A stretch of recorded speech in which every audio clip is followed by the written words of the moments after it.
Dekabr ayının 20-sində Boulevard Oteldə Consulting and Business jurnalı tərəfindən təsis olunan və hər il təqdim edilən Uğur 2016 milli mükafatının təntənəli təqdimat mərasimi keçirilib. Tədbirdə biznes sahəsində bir neçə nominasiyalar üzrə qaliblər bəlli oldu. Sevindirici məqamlardan biri də odur ki, AF Holding regionların inkişafına verdiyi dəstəyə görə ilin holdingi seçildi.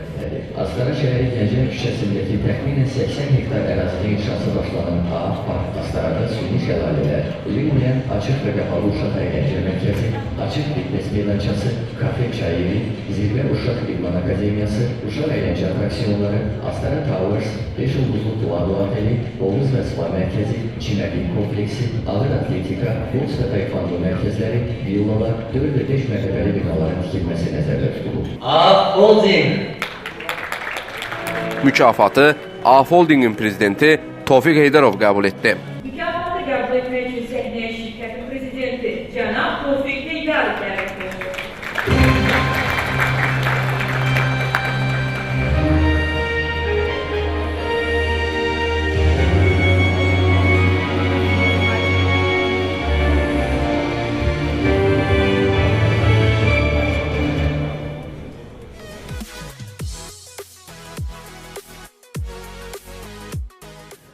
Mən də bütün holdingin əməkdaşlarını ürəkdən təbrik edirəm. Həqiqətən də bu il bizim üçün uğurlu bir il oldu.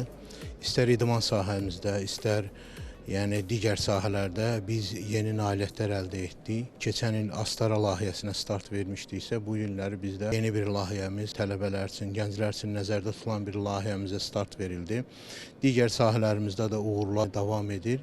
İnşallah inanıram ki, bundan sonra da bizim bu çətin vəziyyətdə bizim şirkət holding olaraq işlərdə daha da dəstək olacaq dövlətimizə. Bayaq da qeyd elədim ki, sahibkarlar üçün tam şərait yaradılıb, süni maneələr aradan qalxıb, regionlarda biz ki, bizim üçün çox gözəl şəraitlər yaradılıb.